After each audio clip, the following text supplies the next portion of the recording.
Halo, assalamualaikum warahmatullahi wabarakatuh. Ya, kali ini kita akan membahas materi selanjutnya mengenai dampak persalinan pada kesehatan mental perempuan. Ya, yang akan dibahas langsung oleh saya sendiri, Faradita Wahina SSTM. Gimana nih kabarnya, mahasiswa dan teman-teman bidan, sahabat bidan? Baik ya, alhamdulillah. Mudah-mudahan kita selalu dalam lindungan Allah Subhanahu wa taala di tengah merebaknya virus corona. Oke. Langsung saja kita bahas. Nah, di sini. Pertama sekali yang harus kita lihat adalah pada proses persalinan. Persalinan yang dimaksud merupakan salah satu peristiwa penting yang bersejarah yang dialami oleh kehidupan seluruh wanita di bumi ini. Nah, jadi pada hakikatnya, menurut perspektif psikologinya, seorang wanita percaya bahwasannya dia dianggap sempurna ketika telah melahirkan seorang anak. Itu perspektif yang sudah mendarah daging di seorang wanita. Kenapa sih sebenarnya? Persalinan ini merupakan awal dan akhir dari proses dimulainya masa pembuahan. Jadi, selama proses persalinan akan terjadi peningkatan hormon estrogen yang berfungsi untuk merangsang uterus agar berkontraksi dan membuka serviks agar lebih fleksibel pada saat proses persalinan. Di sini kita tidak membahas tentang fase aktif, fase laten, dan pembukaan 1 sampai dengan 10. Karena kita di sini berbicara tentang dampak psikologisnya yang akan mempengaruhi persalinan itu. Persalinan juga disebut sebagai saat-saat yang berat dalam hidup. Kenapa? Karena di sini terjadi pertaruhan nyawa antara rasa hidup dan mati. Ada kecemasan di sana, ada panik, ada ketakutan yang tinggi, ketidakpastian, ditambah rasa sakit yang luar biasa timbul menjelang proses kelahiran. Rasa ini juga timbul akibat kekhawatiran yang muncul. Karena apa? Karena proses persalinan yang dialami seorang ibu ini berpikir bagaimana sih nanti bayinya yang lahir? Sehat gak ya? Jadi, rasa-rasa kekhawatiran itulah yang timbul, sebab itulah wanita yang sedang menghadapi persalinan membutuhkan selain kematangan fisik, mereka juga harus mempunyai kesiapan secara psikologis. Nah, kematangan atau kesiapan psikologis ibu yang seperti apa sih sebenarnya yang harus dimiliki setiap perempuan? Jadi yang terjadi selama ini yang sering kita hadapi, buruknya kematangan psikologi seorang wanita juga itu pasti mempengaruhi proses persalinannya. Jadi anggapan bahwasannya persalinan itu sakit selalu membayangi si ibu. Kenapa? Karena seringnya bercerita, mendapatkan informasi dari orang-orang yang lebih dahulu melalui proses persalinan itu dan mengungkapkan bahwasannya persalinan itu dipenuhi dengan rasa sakit. Kalau sudah kontraksi itu luar biasa, benar adanya, tetapi anggapan itu tidak boleh disimpan terlalu jauh di alam bawah sadar kita. Kenapa? Karena anggapan inilah yang menyebabkan sistem saraf simpatetik seperti ini akan memproduksi saraf endokrin, di mana dia yang menghasilkan hormon.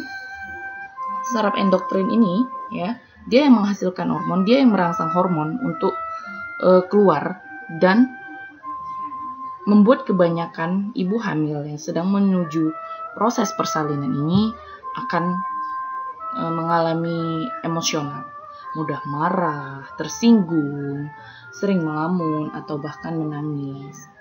Nah, jadi perlunya ketenangan pada ibu hamil yang akan mengalami proses persalinan itu harus dibantu juga oleh orang-orang sekitar.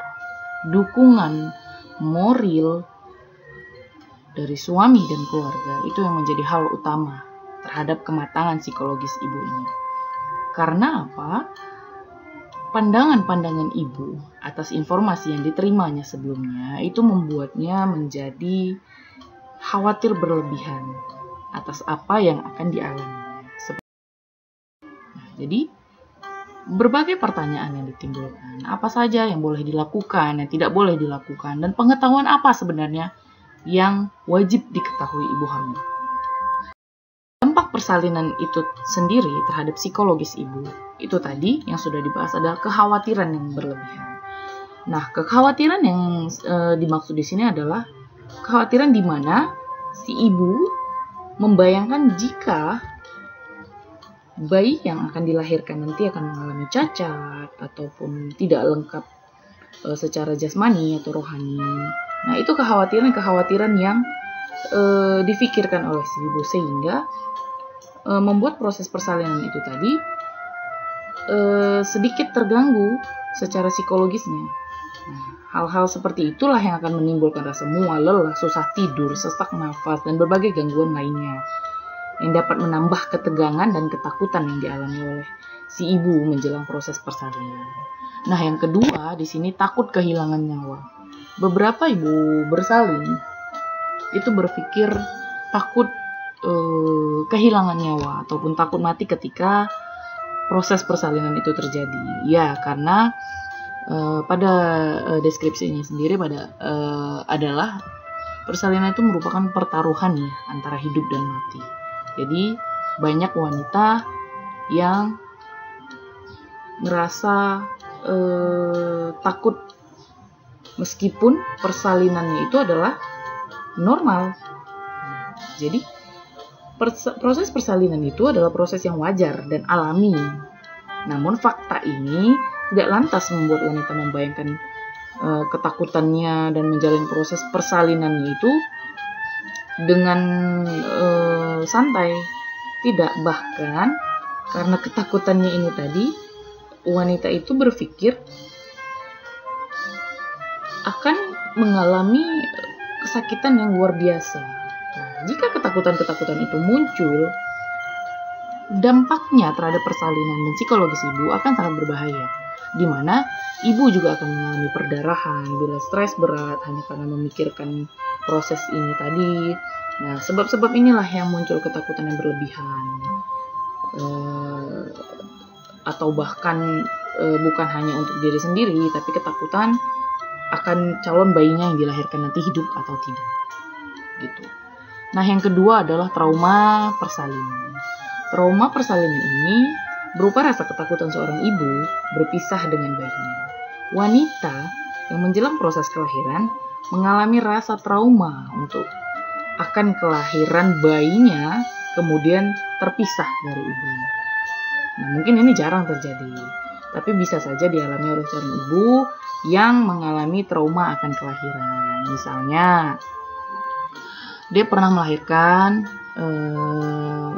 pada waktu yang sudah lama, tetapi karena tuntutan ekonomi, desakan ekonomi, dia tidak mampu membesarkan anaknya, atau dia tidak punya biaya, atau bahkan wanita ini adalah korban pemerkosaan sehingga dia merelakan anaknya untuk diadopsi orang lain ataupun untuk diambil orang lain.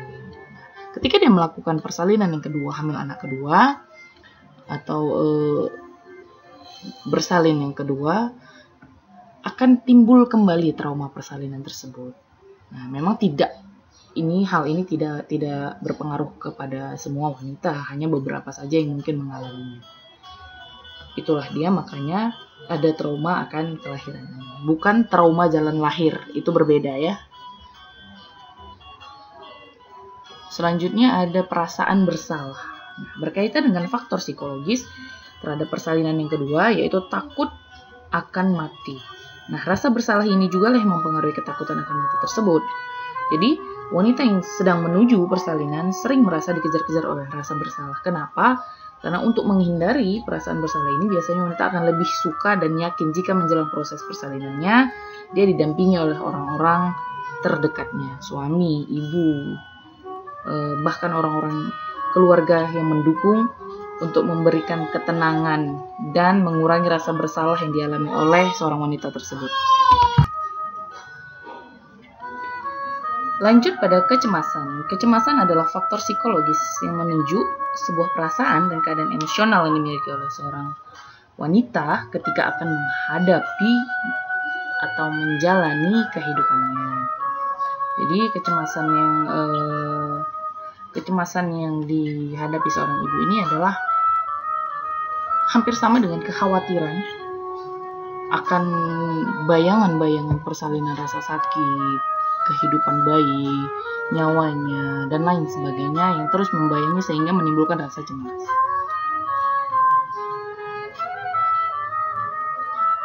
Selanjutnya ada narsistis. Yang dimaksud dengan narsistis ini adalah suatu keinginan yang timbul ditunjukkan melalui kecenderungan seorang wanita yang ingin cepat-cepat melahirkan bayinya, semata-mata karena ketidaksabarannya melihat sang buah hati. Ya, jadi pikirannya mengenai calon bayi yang akan menjadi objek tumpuan kasih sayang ini, serta beban fisik juga karena membesarkan bayi dalam kandungannya. Jadi ada rasa ketidaksabarannya. Gitu. Nah, selanjutnya ada stres yang dialami seorang ibu menjelang proses persalinan tidak berdampak hanya pada dirinya sendiri, juga berdampak pada calon bayi. Wanita menjelang proses persalinan akan tampak sangat stres akibat akumulasi dari rasa ketakutan dan kekhawatiran serta kecemasan yang berlebihan mengenai persalinan. Efek dari stres ini akan terbawa sampai pasca persalinan dan berdampak juga pada terganggunya produksi ASI. Jadi ibu-ibu hamil tuh hati-hati. Stres dan depresi itu sangat-sangat mempengaruhi janin. Ya, jadi harus benar-benar bisa menyeimbangkan pikiran, ketenangan. Jangan sampai hal-hal yang dapat merusak suasana hati itu terus masuk di dalam pikiran sehingga menimbulkan rasa kecemasan, ketakutan, stres, dan depresi yang berlebihan. Selanjutnya ada konflik batin di sini. Minggu-minggu terakhir menjelang proses persalinan akan terjadi banyak konflik batin antara mempertahankan janin yang dikandungnya atau segera melahirkannya, atau bahkan ingin memilih persalinan normal atau persalinan sesar. Nah, ini sendiri juga kemarin saya alami. Jadi ada kekhawatiran sendiri. Nanti kalau persalinan normal gimana ya? Sakit ya? Trauma ya? Enggak.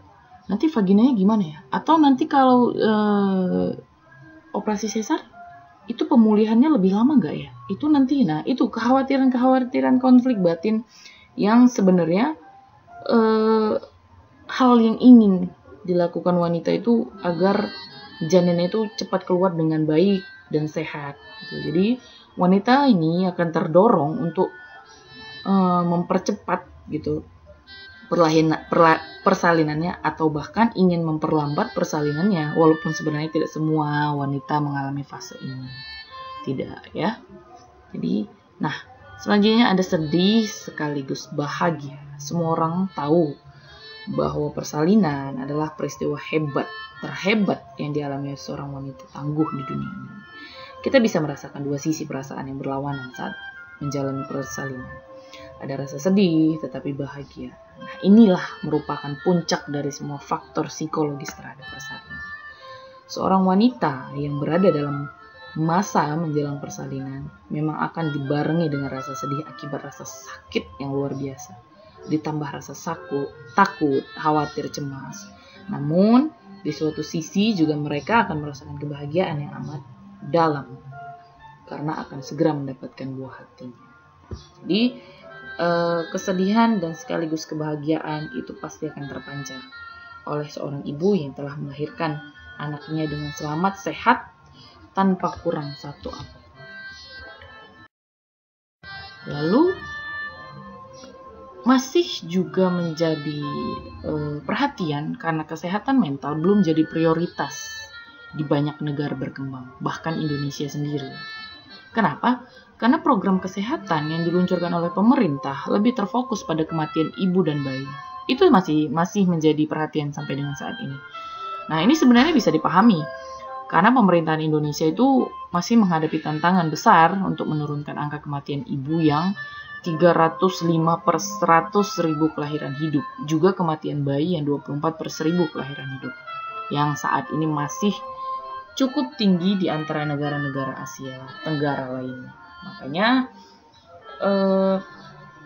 kesehatan mental belum jadi prioritas. Padahal itu merupakan awal dari tumbuhnya makhluk baru, bayi, janin, agar lebih berkualitas lagi dan lebih matang lagi. Kenapa? Karena jika kesehatan mental ini tidak diperhatikan, maka akan berdampak pada psikologis ibu, juga psikologis bayi ke depannya. Studi telah dilakukan dalam jangka panjang untuk melihat faktor resiko terhadap ibu hamil. Jadi studi ini dilakukan untuk melihat. Nah, jadi para peneliti menemukan bahwasannya depresi pada masa perinatal berhubungan dengan suatu penyakit yang akan diderita oleh bayi. Ternyata stunting yang selama ini menjadi masalah di Indonesia akhir-akhir ini itu juga disebabkan karena depresi yang dialami oleh ibu pada saat kehamilan yang merujuk bersalin. Nah, stunting dan gangguan gastrointestinal ataupun gangguan pencernaan seperti diare pada bayi dan balita.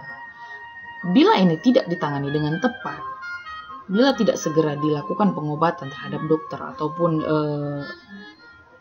tenaga kesehatan seperti psikolog dan lainnya yang memahami tentang kesehatan mental yang berdampak dengan stunting dan gastro ini, dia akan lebih parah lagi dampak jangka panjangnya bila tidak ditangani dengan tepat. Nah, gangguan mental yang dialami ibu hamil ini tadi akan menghambat lagi perkembangan kognisi dari bayi. Perilakunya serta emosi pada anak-anak yang dilahirkan akan tidak baik bila tidak ditangani dengan tepat. Demikianlah untuk materi dampak persalinan terhadap kesehatan mental perempuan. Nah, mudah-mudahan kuliah singkat ini bermanfaat untuk kita semua. Jangan lupa, jika ada pertanyaan, tulis di kolom komentar, khususnya buat mahasiswa, karena pertanyaan-pertanyaan itu nanti beberapa pertanyaan akan saya timbulkan di UTS, yang nantinya juga akan dilakukan ujian online. Oke?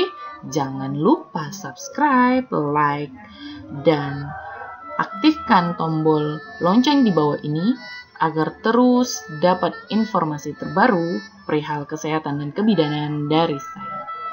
Sekian dulu perjumpaan kita melalui YouTube hari ini. Next akan kita bahas lagi tentang isu-isu kesehatan lainnya.